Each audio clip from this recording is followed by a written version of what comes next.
Hello there, my RPG lovers, and welcome to another video. Nioh 3 is a brand new action RPG from Team Ninja.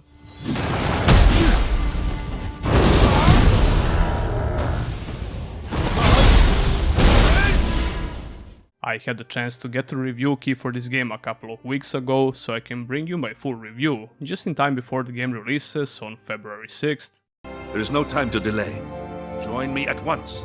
To be honest, I had some doubts about this game, and I was afraid I'm not going to like it that much. That's because of my interesting history with Nioh games. I played both Nioh games before, but I never talked about them on the channel. And I'm actually working on a video about all action RPGs from Team Ninja for quite some time now, which should come out during this month. But the first time I tried Nioh 1, I had a very rough time. Nioh 2 was definitely better, and it managed to fix some issues I had with the first game, like the stiff control scheme, for example. But it simply failed to grip me, even though it had an amazing combat system. Well, I'm happy to report that I had none of those issues with Nioh 3. As a matter of fact, ever since I got the review key for this game, I just couldn't put the controller down. So, is that because the game is much different compared to previous Nioh games? No, it's actually extremely similar to Nioh 1 and 2, which shouldn't be surprising at all. But it's certainly the most refined, robust and polished Nioh title to date, even though it has some slight technical issues on base PS5 version later in the game, but we'll get to that a bit later. Nioh 3 introduces new gameplay features like the open world, switchable dual class playstyles and some great RPG features, which is what surprised me the most. But it also keeps the same philosophy for the combat system, which was already insanely deep in Nioh 2 and the main reason why this series managed to create such a cult-like following. So in this review, I'm going to talk about all major features of the game and I'm going to tell you about my experience with Nioh 3 so far. I have never crossed blades with one of such unimaginable strength. I have to point out that some parts of the game are still under embargo and I'm not allowed to show everything. At the time of writing this review, I invested over 30 hours and I'm yet to complete the game at the time of recording this video, probably even a lot more when this video drops because I'm playing it every day. But all the footage you're going to see in this video are from my first 20 hours with the game, which honestly should be more than enough for the purposes of this review. I played the PlayStation 5 version of the game and you have the option to prioritize FPS or the visuals. I have the basic PS5 and the performance mode of the game holds up quite well, for the most part. There are definitely some FPS drops, especially in later areas of the game, which I can't show in the video. Those FPS drops are not horrible, but it's definitely noticeable. I had about 20 hours of gameplay before that even started happening. I think a patch or two could make the performance perfect, but it's completely playable even like this, it wasn't a huge deal. It never got to the point where it would heavily affect my enjoyment of the game or ruin a fight. As for the visuals, I think the game looks pretty damn good, even on the performance mode on PS5. I'm using the mix of capture card footage and the internal PS5 recording software footage, so you won't be able to see the full quality of these visuals. But if you plan to get the game on PS5 and you have a good TV with HDR, Nioh 3 is going to look freaking amazing, even on the performance modes. Well, freaking amazing might be pushing it a bit too far, but the game looks very good. While you're exploring the open world of Nioh 3, you're going to see some very interesting things. The visual variety of the zones gets even better when you progress further in the game and unlock more maps. Gaze upon the mist covering the castle. Before you start the game, you get to customize your character. This character creation menu is amazing, which a lot of people are going to appreciate. I usually don't care that much for the character customization, to be honest, and I end up losing my patience very fast. However, I did spend around 15 minutes making this dude, so that's something I guess. I would say these character models look pretty damn good, even on the base PS5 console on the performance mode. And speaking of character models, the visual design for bosses and enemies in general is even better. A lot of these enemies were already in previous Nioh games, but there are new enemies of course, and like I said, the bosses look amazing. So then, let them call me a demon. They look very creative and weird. although they can get carried away a little bit with some boss mechanics and the way they utilize the visual effects in these boss fights, like in this particular example. It can also get pretty dark in certain places of these maps, and it's very hard to see what's going on sometimes. And there are no torches or anything that would help you see in the dark, as far as I'm aware. Those are some minor issues though, and they don't happen very often. The main problem you might have with the visuals is when the game goes completely crazy with visual effects, when the colors blend together and there is simply a lot of shit going on the screen, especially when you're fighting bosses. Even though this can definitely be annoying sometimes, it was almost never the reason why I died in a boss fight. Red is the dominant color of yokai, which are basically demons that you're going to fight a lot in this game. Your character can also turn into various avatars with over-the-top visual effects, which basically creates a visual vomit on the screen. Don't get me wrong, I think these effects look very cool, but they certainly don't help with the visual clarity. Nioh 3 somehow manages to keep this under control almost perfectly because the gameplay itself is amazing and very responsive. So even though these effects can be over the top and obstruct your vision a little bit, it makes the game look really cool, I'll give it that. And I guess you gradually get used to all of these visual effects. Which brings us to the most important part of the game, and that will be the gameplay of course.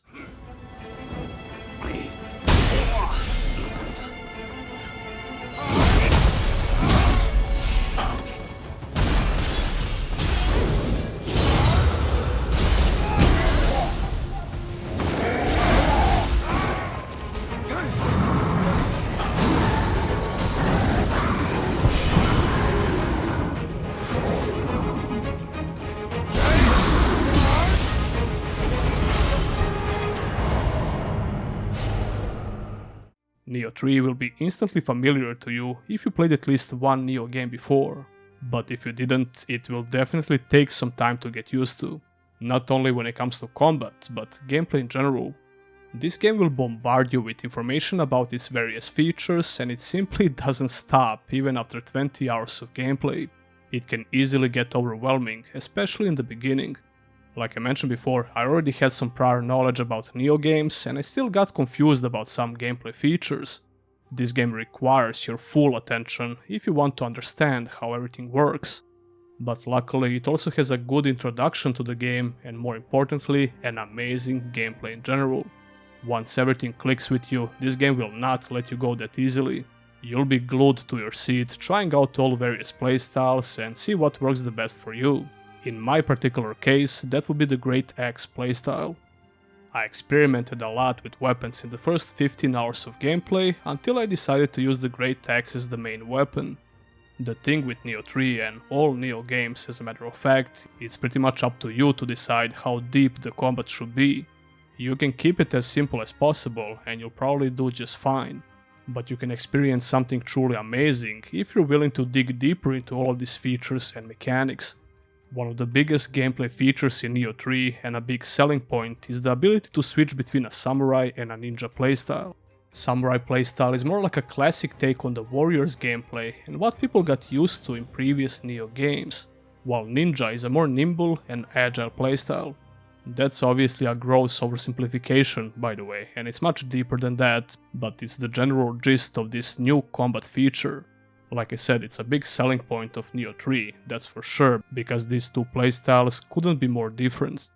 You can choose to master only one of these playstyles and you'll do just fine.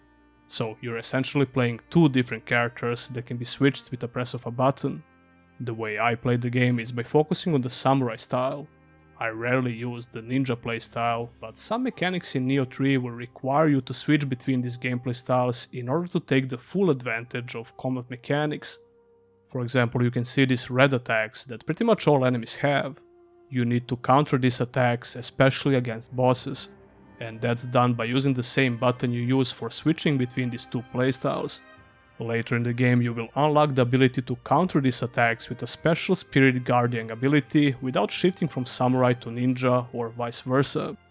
Learning how to counter these powerful attacks is one of the most satisfying feelings in the game. It's a little bit trickier to dodge them, but certainly not impossible. However, you can't parry these attacks, even though 99% of other attacks can be parried. Speaking of which, Nioh 3 is big on parrying in general, and I think the window for parry on most attacks is just perfect. Both of these playstyles use unique weapon types, abilities, and gear. Samurai style uses the combat stances feature from previous Nioh games. If you're not familiar with this system, you basically have 3 ways of fighting with all weapon types: high, mid, and low stance. Trying to master all 3 stances for different situations can be really fun, or you can just stick with one of them and you'll be fine. I think switching the combat stances felt a bit more important in previous Nioh games. It's not like they are not important in Nioh 3, but I never felt the need to switch between stances a lot. And if my memory serves me right, I think Nioh 2 encouraged you more to switch stances for different fights. Even so, I used high and mid stance equally because of the special combination of abilities you can use. The greater challenge you'll definitely face in combat is managing your stamina, or ki, as Nioh games like to call it. There is a mechanic called Ki Pulse, which can help you regain some of your lost ki during the combat if you time it right. I always thought this was a silly mechanic in previous Nioh games, but something finally clicked with Nioh 3, and now I can't imagine the combat in Nioh without it. It's a skill-based move that can help you master the combat and make your life a lot easier or a lot harder when you mess it up. Your character goes out of breath when your stamina gets depleted and you're not able to move at all. Yeah, I'm just going to call it stamina for convenience sake. This was actually the cause of a lot of my deaths, because sometimes you might get greedy and not pay that much attention to stamina, and you're pretty much helpless for a couple of seconds when your stamina reaches 0.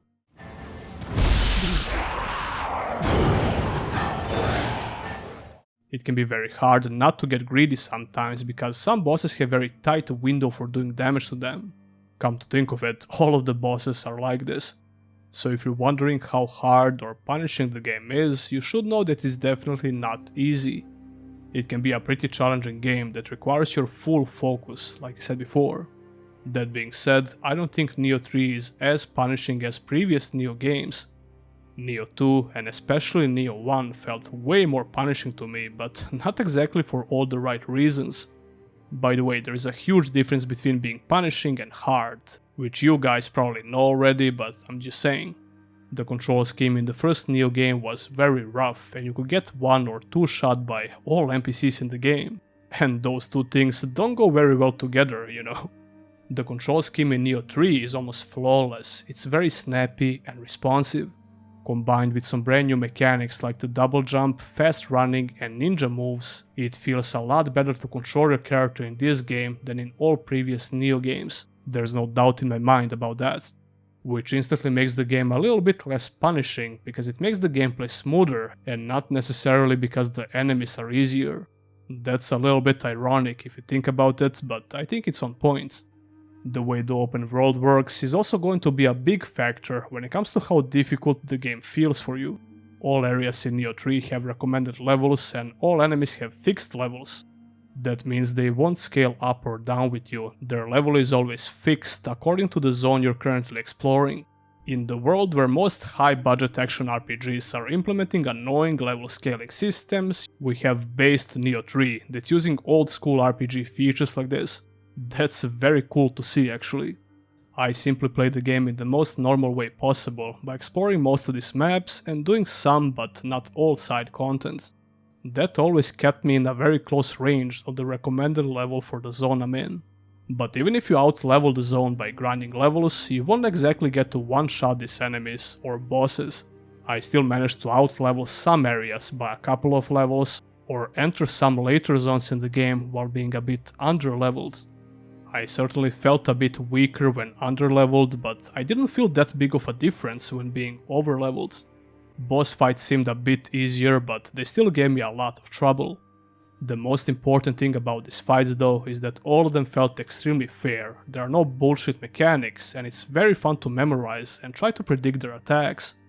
Maybe the hit detection for some of those black attacks that will grab you and do a lot of damage are a little bit off sometimes, but even those are pretty fair most of the time. All attacks are well telegraphed and they have great hitboxes. If they didn't have this, playing the way I did would be much harder, and almost impossible actually. Unfortunately, we have no time to rest. Nioh 3 introduced a double jump ability that you can use in both playstyles. It seems to be a bit more effective while being a ninja, but it's also very useful as a samurai. I basically abused this ability in most regular and a lot of boss fights. Although getting hit while being airborne is a pain in the ass because it will stun you, but this shouldn't discourage you from using it. Trust me, it's very powerful. Double jump is easily one of the best mechanics they added in Nioh 3. All bosses in the game have an amazing variety of unique attacks and abilities. As a matter of fact, I can't remember a single boss which recycled the moveset from some other boss fight or enemy in the game. I don't think I can even express how much I love these boss fights. It totally took me by surprise. But if you asked me about this while I was fighting some of them, I would probably have a much different answer for you, because they piss me the hell off. Yeah, skill issue. Anyway, most of these bosses will have some sort of a second phase where they start using some slightly crazier attacks and abilities. But the real challenge comes from how they combine those abilities. It can easily catch you with your pants down. Because you are perv. There are no long runbacks to the boss or anything similar to that, because you usually get a shrine very close to it. You also get a couple of unique Spirit Guardian abilities that will fill up with your successful attacks. I use the fire one a lot, but you'll be able to find more Spirit Guardians while just progressing through the game. All of them offer you 2 unique attacks, but you have to unlock them first. The special avatar form will also be affected by the build you have. It depends on which stats you prioritize when you level up, as well as items and other abilities. Overall, it's a very fun system to play around with, and it never feels like you're cheesing the game. It's not overpowered. You've done well, Takechio. Nioh 3 has a pretty good stealth system that you can use even as a samurai. I will assume it's much more useful as a ninja, but I used it a lot as a samurai as well. You can do very powerful backstabs on all enemies except the bosses. A lot of areas have places where you can hide, but even in the open it can be effective if you don't get too close to the enemy. It can be really silly sometimes, like you're playing Skyrim, but I really like they decided to work on this. You can tell they kept stealth in mind while creating the map. It's really fun to jump around and get to instantly backstab enemies around the map. Playing as a ninja is like you're playing an entirely different game. You don't have to worry about stances, there is no such system in this form. You can also dodge after every attack with another button, but for 0 stamina usage. You can also switch around abilities for both of these playstyles when you get to learn more of them. And as you can see here, you have a lot of different commands for various attacks. It's crazy. Especially considering that you can combine a lot of these abilities. On top of that, Nioh 3 introduced something called Crucible. It's basically these huge demon realms that you have to seal by defeating enemies and getting to the boss at the end. But you will also find lesser crucibles on the map, which are a lot easier to deal with. You will get special weapons with unique abilities from crucibles, but you also have to deal with some debuffs if you use them. So yeah, even more special abilities that you can use, but these ones are on weapons and stats. Which brings us to the progression system. No matter which playstyle you go for, or the mix of two, the progression system will play a huge part in how you play the game. Your choice of weapon in Nioh 3 will shape your entire perspective about the combat system. It's some really impressive stuff here and very deep. Every single weapon type in the game has unique skill trees with new abilities that you can learn. Some of them are unlocked in the beginning, but you will have to unlock a lot of them before you can use them. That's done by exploring the open world and looting things, killing powerful enemies and just pushing the story forwards. It's such a well-crafted system that I don't even mind some randomized elements of it.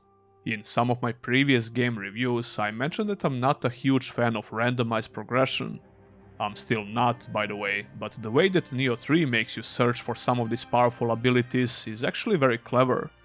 For example, this special fire move with my Great Axe had to be unlocked by fighting a powerful character in one of the zones.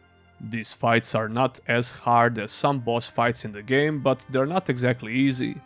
You'll find these master characters in various areas, and all of them have to be defeated in order to learn some powerful abilities for different weapons. Besides that, just looting various chests and killing bosses will do the trick. I was really excited to find these master NPCs on the map and see what kind of a move I will unlock next, even though I didn't plan to use any other weapon than a great axe, at least not for now. The ranged gameplay is also pretty fun in Nioh 3, but I was a bit disappointed because these are the only weapon types in the game without a dedicated skill tree. I mean, it makes sense, because you can't exactly play a pure ranged character in Nioh 3, it's only a secondary playstyle. It's still very useful outside of boss fights while exploring the open world and fighting regular enemies. You have guns, bows and hand cannons, and all of these weapons are really fun to use. You will gain samurai and ninja skill points separately, which you can invest in the skill tree of your choice. This is a pretty cool design decision because you get to experiment with both of these playstyles without having to sacrifice your skill points. Overall, it's a very enjoyable and deep progression system, which seems to give the game a huge replay value. You've done well, Takachio. Choosing a weapon type in this game felt like I'm playing a Monster Hunter game, because it basically defines your playstyle. On the other hand, the itemization in the game is still very annoying. Items will shower you like you're playing a Diablo-like RPG, but not exactly in a good way. I mean, you can pick up as much items as you want, because only the items you actually equip will count towards the equipment loads. But after about 20 hours of picking things up, you can get lost in the items menu. Although it's very easy to sort these items with a press of a button, sell them or use them for crafting. But I really wish these Nioh games would introduce a little bit better itemization system, which would make item drops a little bit more meaningful. There is a very useful little feature in the menu which allows you to equip 3 different grades of equipment, and I started using it a lot after some time because it's very convenient. But this also made me stop looking at most items I picked up, which is not exactly something you want to hear in an RPG. The visual progression when it comes to armor sets is okay at best. There are a lot of duplicates that you'll pick up during the whole game, just with higher levels, which is not very fun. What is really fun though is exploring the open world of Nioh 3. Nioh 3 took a slightly different approach to the level design. The world is much more open-ended, but it's not exactly your typical open world map. You definitely have a lot more freedom now, and you can choose which area to visit first. Although this will be limited because of the fixed levels I mentioned. A lot of these areas will have narrow paths and corridors, which will make you think like you're playing a more linear game like Nioh 2. But these maps don't lack open-ended areas, levels with different paths to take, secrets to find and shortcuts to activate. If it happens that you don't like open world games, I still think there is a high possibility you will like Nioh 3, because it doesn't have a bunch of wide open areas which serve no purpose. If you're willing to explore optional paths, they usually reward you by placing you behind a powerful enemy or with some item to loot. Like I said before, I think a lot of these areas are built with stealth in mind. Overall, a really good level design in general that's fun to explore. Optional content in Nioh 3 is pretty good as well. You can replay various missions which grant you unique rewards, do some side quests, and bring your exploration level of each zone to the max. I didn't exactly focus on this because I knew it would take me forever, but I certainly plan to 100% this game and maybe even make an updated video about it. You also get a little hub area where you can teleport whenever you want and do some crafting, replay missions and a couple of other activities. I didn't even mention the multiplayer part of the game, which I actually couldn't test yet because I had to play in offline mode for this review. Listen, we could talk a lot more about other gameplay features in Nioh 3, because believe it or not, I only scratched the surface, but I'll leave some of it for you to discover by yourself. Unfortunately, we have no time to rest. As for the story part of the game, Nioh 3 tries to tell an interesting story with decent cutscenes, but it has very forgettable characters, to be honest. Some people get corrupted by yokai demons, so you have to stop them and you have to help the good guys. That's pretty much everything I got from the main story, but I did enjoy the cutscenes, especially those that are highly stylized. There is one pretty cool aspect of environmental storytelling in Nioh 3. Pretty much all corpses you loot will give you a glimpse of what happened before they died, related to the current area.